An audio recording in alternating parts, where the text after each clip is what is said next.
नमस्कार दोस्तों, stock market studies में फिर से एक बार आपको बहुत-बहुत स्वागत है। तो आज मैं फिर से आपके सामने कुछ इम्पोर्टेंस कंपनी का अपडेट शेयर करने वाला हूँ, तो वीडियो को पूरा लास्ट तक ज़रूर देखिएगा और अभी तक अपने चैनल को सब्सक्राइब नहीं किया तो ज़रूर कर लीजिएगा, क्योंकि कंटिन्यूअसली इन्फॉर्मेशन और अपडेट्स इसी चैनल के माध्यम से आपको मिलते रहेंगे। तो उनमें से फर्स्ट जो कंपनी है जिसके बारे में चर्चा करूँ, उसका नाम है केपीआई ग्रीन एनर्जी।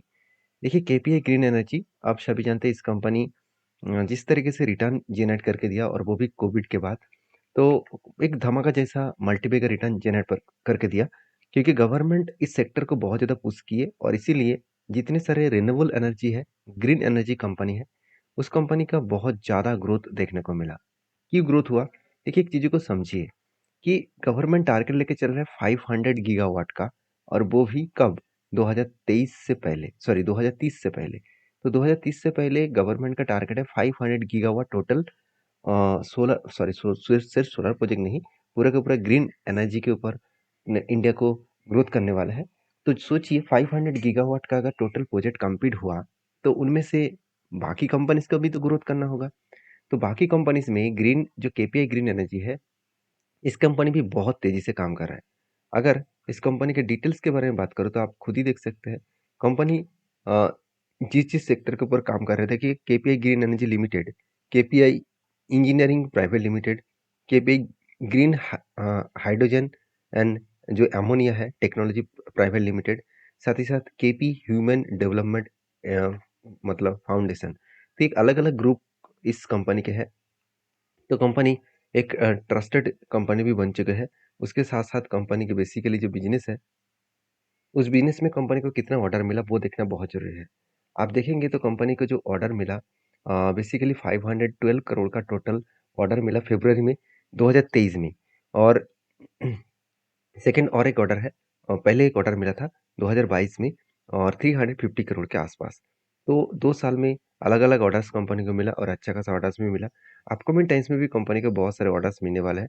इस तरीके से आशा किया जा रहा है, जैसे आप देखेंगे तो ऑर्डर रिसीव फ्रॉम क्वार्टर 3 2024 में 88 मेगावाट का टोटल प्रोजेक्ट है, और जिसमें आप देख सकते हैं इंक्लूडिंग 75 मेगावाट सोलर प्रोजेक्ट और उसके साथ 13 मेगावाट हाइड्रो प्रोजेक्ट।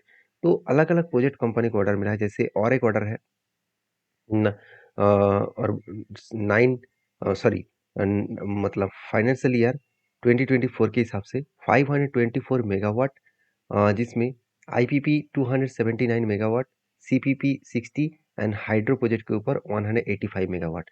तो सोचिए कितना बड़ा कैपेक्स को लेकर कंपनी आगे बढ़ रहा है। कंपनी को लगातार प्रोजेक्ट मिलते चले जा रहे हैं और यही प्रोजेक्ट मिलने के कारण कंपनी के ऊपर अच्छा खासा ग्रोथ हो रहा है। जैसे कंपनी का टोटल प्रोजेक्ट कितना मिला, टोटल रिसीव कितना हुआ प्रोजेक्ट, करीबन 203 करोड़। तो ट्रेड जो रिसीव हुआ है अभी फिलहाल के लिए 203 करोड़, और जितना प्रोजेक्ट अभी भी कंपनी को मिलने वाला है वो एडिंग हो जाएगा, तो कंपनी का प्रोजेक्ट और भी बढ़ जाएगा। तो बेसिकली देखा जाए तो कंपनी का ग्रोथ जो है बहुत स्ट्रांग है, इसीलिए कंपनी का सेल्स बहुत अच्छा खासा हो रहा है। उस बेसिस में एक्सपेंस भी कंपनी कंट्रोल में रखे है। उस बेसिस में कंपनी का नेट प्रॉफिट वो भी लगातार बढ़ते चले गए। तो नेट प्रॉफिट भी बहुत शानदार तरीके से ग्रोथ किया, जहाँ पे 17 करोड़ से लेकर 51 करोड़ तक कंपनी का नेट प्रॉफिट देखने को मिला है। अभी इस कंपनी के ऊपर बेसिकली जो लोगों का थिंकिंग है, क्या कंपनी बहुत ऊपर जा पाएँगे? देखिए कंपनी की जो स्ट्रेंथ है, बहुत ऊपर जाने का स्ट्रेंथ है, मगर एक एक नहीं 2 दिक्कत है, वो मैं हमेशा आपके साथ शेयर करता हूँ। पहली दिक्कत क्या है कंपनी का, वो है कर्ज़ा। देखिए आज कंपनी का सेल्स बहुत शानदार हो रहा है, तो कंपनी अच्छा खासा काम कर रहा है, अच्छा खासा प्रॉफिट भी दिखा रहा है। अगर कल मान के चलिए सेल्स डाउन हो गया, कल मान के चलिए कोविड जैसी सिचुएशन आ गया, तो क्या होगा? तो क्या होगा, कहने का मतलब यही है कि कंपनीज़ के बोरिंग्स इतना ज़्यादा है। देखिए रिज़र्व 300 करोड़ को भी नहीं है, मगर बोरिंग्स 850 करोड़ के आसपास है। और कंपनी का मान लेता हूँ, कंपनी का फिक्स्ड एसेट है, इसको बेचकर खुद के कर्ज़े को मिटा सकता है। जैसे अदानी के पास कर्ज़ा ज़्यादा था, मगर उसके पास एसेट भी ज़्यादा था। तो उसी तरीके से सिचुएशन देखने को मिला, तो घबराने का कोई बात नहीं है। हाँ, कंपनी के प्रोमोटर के पास जो शेयर है, वो प्लेज़िंग है, कितना 45%। तो 50% कंपनी के जो प्रोमोटर के शेयर है, वो प्लेज़िंग है। इस प्लेज़िंग को जब तक वो छुड़वा नहीं पाए, तो तब तक कंपनी के ऊपर थोड़ा-सा प्रेशराइज़ तो बनता हुआ देखने को मिलेगा। बाकी आपकी क्या राय है इस कंपनी को ज़रूर कमेंट्स करना, और रही बात इस कंपनी के अपडेट का, तो आप देख सकते हैं India's KPI green energy raise on securing bid for the solar project, मतलब और नए से नए जो सोलर प्रोजेक्ट का बिडिंग है, उसके ऊपर कंपनी पार्टिसिपेट ले रहा है और मुझे लग रहा है वहाँ से भी कंपनी का प्रोजेक्ट मिलने वाले हैं। तो कंपनी के जो टेक्निकली चार्ट पैटर्न है उसके बारे में चर्चा करें तो कंपनी के ऊपर देखिए शानदार तरीके से एक पैटर्न्स बनने जा रहा है और पैटर्न्स कुछ इस तरीके से बन रहा है, एक कप बन रहा है और अगर यहाँ से एक छोटा-सा हैंडल पैटर्न क्रिएट करें तो मैं फिर से यहाँ पे एक एंट्री लेने के लिए तैयार रहूँगा। बाकी आपकी क्या राय है ज़रूर कमेंट्स करना क्योंकि जिस तरीके से पैटर्न्स बना है, पैटर्न कंप्लीट जब तक ना हो तब तक कोई डिसीज़न मैं नहीं लूँगा। तो कंप्लीट होने के बाद ही मैं आपके साथ वीडियो शेयर करूँगा। तो नेक्स्ट जो कंपनी है उसके बारे में चर्चा करूँ, उसका नाम है आईआरसीटीसी। देखिए आईआरसीटीसी के ऊपर बहुत दिनों तक इंतज़ार मैंने किया और फाइनली वो लेवल को ब्रेकआउट किया। अभी मुझे लग रहा है कि वो आसान तरीके से टारगेट को अचीव कर सकते हैं। वो लेवल कौन-सा है वो सबसे पहले मैं आपके साथ शेयर करूँगा।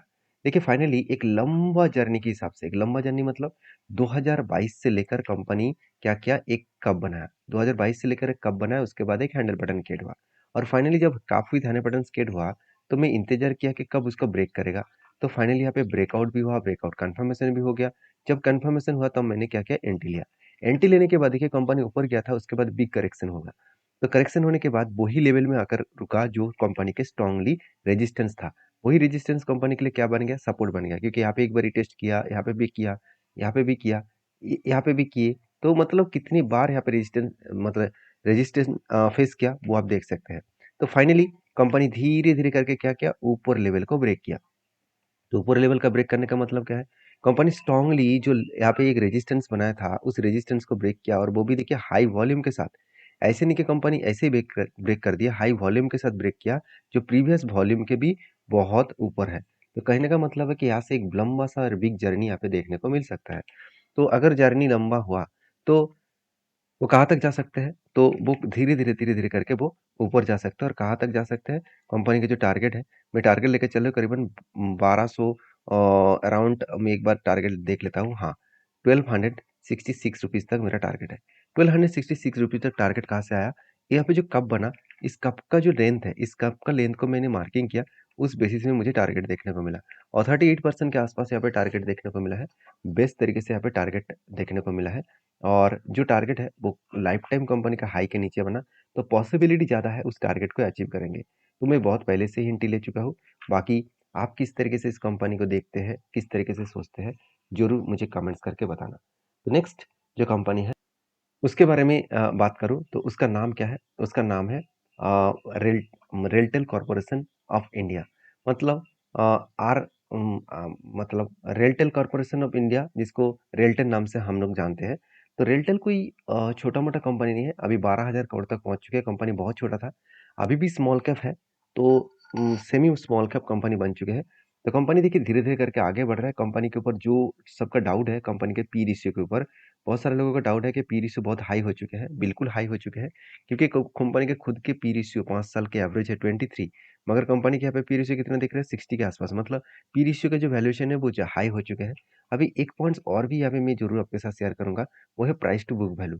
देखिए प्राइस टू बुक वैल्यू भी बता रहा है कि इसका जो प्राइस टू बुक वैल्यू जो सबसे लो था मतलब सबसे लो कहाँ पे आया था अराउंड 2 रुपीज के आसपास और आज कितना है 7 के आसपास मतलब वैल्यूएशन वाइज कंपनी हाई में है।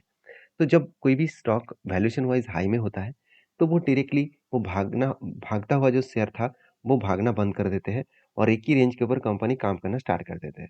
तो कंपनी के एक ही रेंज के ऊपर काम करना स्टार्ट का मतलब क्या है? अगर मैं इस कंपनी के चार्ट के दिखा दूँ, आप देख सकते हैं लंबा जर्नी का मतलब क्या है? अगर आप देखेंगे तो कोविड के लेवल के बाद कोविड के लेवल के बाद कंपनी स्टार्ट हुआ था और उसके बाद देखिए 2022 में कंपनी का जो लोअर प्राइस था और अराउंड 85 रुपीज़। तो 85 से कंपनी कहाँ तक गया? अराउंड 500 रुपीज़ के आसपास। तो कितना बड़ा एक लंबा जर्नी देखने को मिला आप देख सकते हैं, कितना बड़ा और बहुत शानदार तरीके से एक जर्नी देखने को मिला और यहाँ पे जो रेंज क्रिएट हुआ, वो रेंज कुछ इस तरीके से बना था, फाइनली ब्रेकआउट हुआ, धीरे-धीरे करके कंपनी ऊपर गई। और फिर से देखिए यहाँ पे एक रेंज क्रिएट हुआ और फिर से देखिए यहाँ पे धीरे-धीरे करके वो क्या किया, ऊपर जाने का कोशिश करेंगे। तो देखिए, यहाँ से जो बिग करेक्शन होने के पीछे रीज़न यही है कि कंपनी के वैल्यूएशन हाई हो चुके हैं, तो वैल्यूएशन जब हाई होते हैं, जो तब बड़े-बड़े इंस्टीट्यूशन क्या करते हैं, उस कंपनी प्रोडक्ट को सेल करते हैं और सेल होने के बाद इतना बड़ा करेक्शन भी देखने को मिला। और मैंने आपको ये भी बताया, ये जो करेक्शन हुआ था, यहाँ पे एक स्ट्रांगली क्या था, एक स्ट्रांगली यहाँ पे एक सपोर्ट था कंपनी का। तो इस सपोर्ट को कंपनी क्या किया, रिटेस्ट किए और रिटेस्ट करने के बाद यहाँ से बाउंस बैक किया।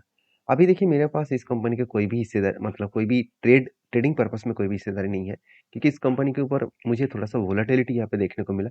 जब कोई रेंज बने, जैसे रेंज का मतलब क्या है? अगर मान के चलिए यहाँ से कंपनी बाउंस बैक किए ऊपर गए, तो यहाँ पे क्या बन सकता है? कप बन सकते हैं।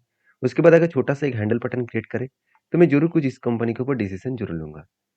तो आपकी क्या राय है ज़रूर कमेंट्स करना और मेरे वीडियो में जो सारे डेटा अपडेट आपको सीखने को मिला, वो please as a education purpose में ही लेना, क्योंकि मैं कोई सेबी रजिस्टर्ड पर्सन नहीं हूँ। मैं आपको बाय सेल का रिकमेंडेशन करूँ, तो मैं हमेशा आपको एजुकेशन पर्पज़ में सारे इन्फॉर्मेशन दिखाता रहता हूँ। अगर आपको काम करना है, तो आपके जो एडवाइज़र है उसके साथ बातचीत करिए और उसके बाद काम करिए। तो नेक्स्ट जो कंपनी है उसके बारे में चर्चा करूँ, उसका नाम है न नैप बुक्स लिमिटेड।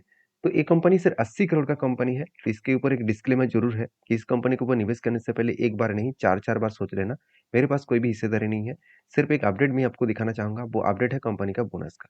तो कंपनी बोनस देने वाला है, हर एक के बदले 2 शेयर आपको बोनस के हिसाब से एक्स्ट्रा बेनिफिट देने वाला है। इसको देखकर खुश मत हो जाना कि मुझे बोनस मिलेगा, तो चलो इस कंपनी के ऊपर निवेश कर लेता हूँ। ऐसे बिल्कुल नहीं, कंपनीज़ के ऊपर रिसर्च करके, स्टडी करके ही काम करना। और वीडियो में जानकारी अच्छा मिले तो प्लीज़ लाइक करना। मिलते हैं नेक्स्ट वीडियो में, तब तक के लिए धन्यवाद।